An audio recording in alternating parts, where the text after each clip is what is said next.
Jaya Radha Madhava Punya Bihari Jaya Radha Madhava. And now chapter 13, the glories of Srimad Bhagavatam.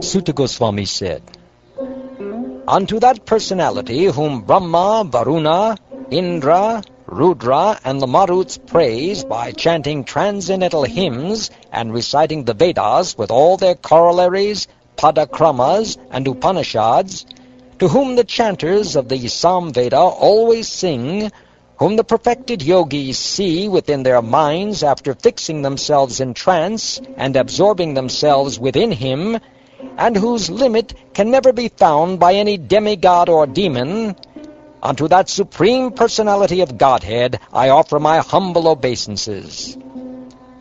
When the Supreme Personality of Godhead appeared as Lord Kurma, a tortoise, his back was scratched by the sharp-edged stones lying on massive whirling Mount Mandara, and this scratching made the Lord sleepy. May you all be protected by the winds caused by the Lord's breathing in this sleepy condition. Ever since that time, even up to the present day, the ocean tides have imitated the Lord's inhalation and exhalation by piously coming in and going out. Now please hear a summation of the verse length of each of the Puranas. Then hear of the prime subject and purpose of this Bhagavat Purana, the proper method of giving it as a gift, the glories of such gift-giving, and finally the glories of hearing and chanting this literature. The Brahma Purana consists of 10,000 verses, the Padma Purana of 55,000, Sri Vishnu Purana of 23,000, the Shiva Purana of 24,000, and Srimad Bhagavatam of 18,000. The Narad Purana has 25,000 verses, the Markandeya Purana 9,000, the Agni Purana 15,400, the Bhavishya Purana 14,500, the Brahma Vaivarta Purana 18,000, and the Linga Purana 11,000.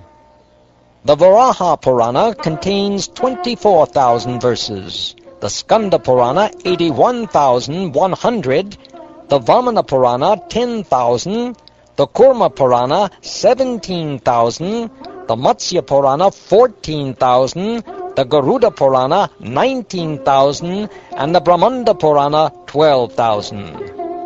Thus the total number of verses in all the Puranas is 400,000.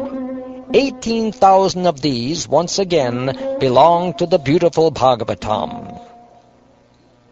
It was to Lord Brahma that the Supreme Personality of Godhead first revealed the Srimad Bhagavatam in full. At the time, Brahma, frightened by material existence, was sitting on the lotus flower that had grown from the Lord's navel. From beginning to end, the Srimad Bhagavatam is full of narrations that encourage renunciation of material life, as well as nectarine accounts of Lord Hari's transcendental pastimes, which give ecstasy to the saintly devotees and demigods. This Bhagavatam is the essence of all Vedanta philosophy, because its subject matter is the absolute truth, which, while non-different from the spirit soul, is the ultimate reality, one without a second. The goal of this literature is exclusive devotional service unto that supreme truth. If on the full moon day of the month of Bhadra, one places Srimad Bhagavatam on a golden throne and gives it as a gift, he will attain the supreme transcendental destination. All other Puranic literatures shine forth in the assembly of saintly devotees only as long as that great ocean of nectar, Srimad Bhagavatam, is not heard.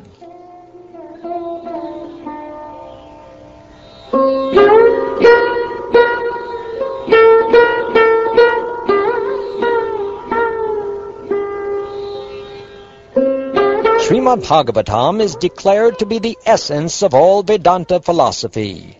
One who has felt satisfaction from its nectarian mellow will never be attracted to any other literature.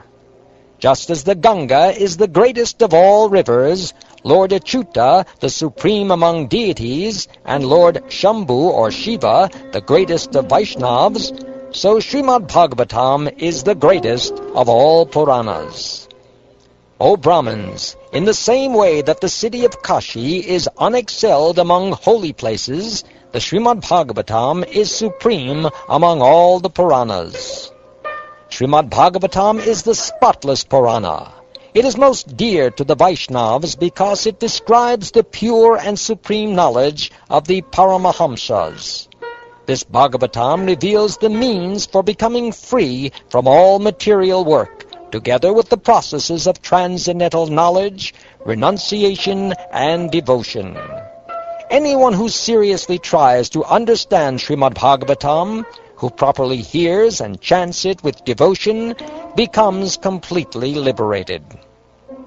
I meditate upon that pure and spotless Supreme Absolute Truth, who is free from suffering and death, and who in the beginning personally revealed this incomparable torchlight of knowledge to Brahma. Brahma then spoke it to the sage Narad, who narrated it to Krishna Dvaipayana Vyas. Srila Vyas revealed this Bhagavatam to the greatest of sages, Shukdev Goswami, and Shukdev mercifully spoke it to Maharaj Pariksit. We offer our obeisances to the Supreme Personality of Godhead, Lord Vasudeva, the all-pervading witness, who mercifully explained this science to Brahma when he anxiously desired salvation. I offer my humble obeisances to Sri Shukdev Goswami, the best of mystic sages and a personal manifestation of the absolute truth. He saved Maharaj Pariksit, who was bitten by the snake of material existence. O Lord of Lords, O Master, please grant us pure devotional service at your lotus feet, life after life. I offer my respectful obeisances unto the Supreme Lord Hari, the congregational chanting of whose holy names destroys all sinful reactions, and the offering of obeisances unto whom relieves all material suffering.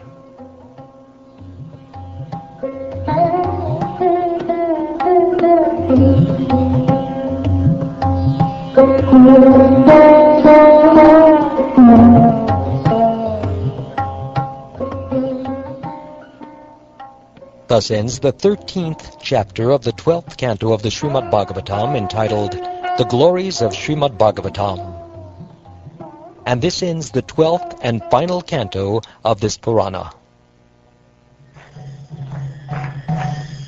Jaya Radha Madhava Punya Vihari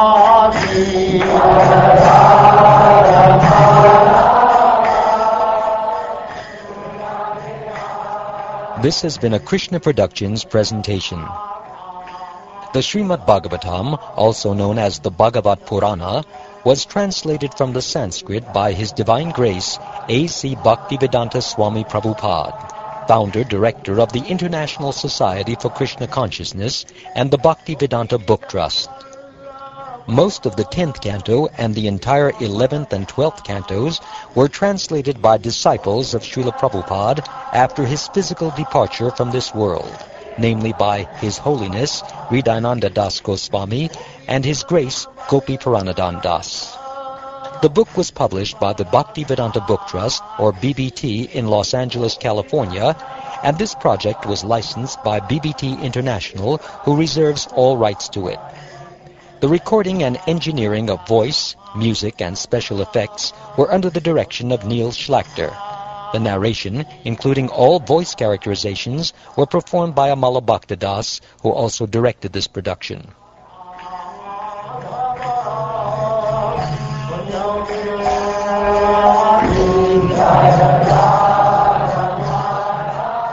In conclusion, I would like to offer my obeisances and gratitude to my spiritual master, His Divine Grace A.C. Bhaktivedanta Swami Prabhupada, for his blessing of inspiring and allowing me to complete this project.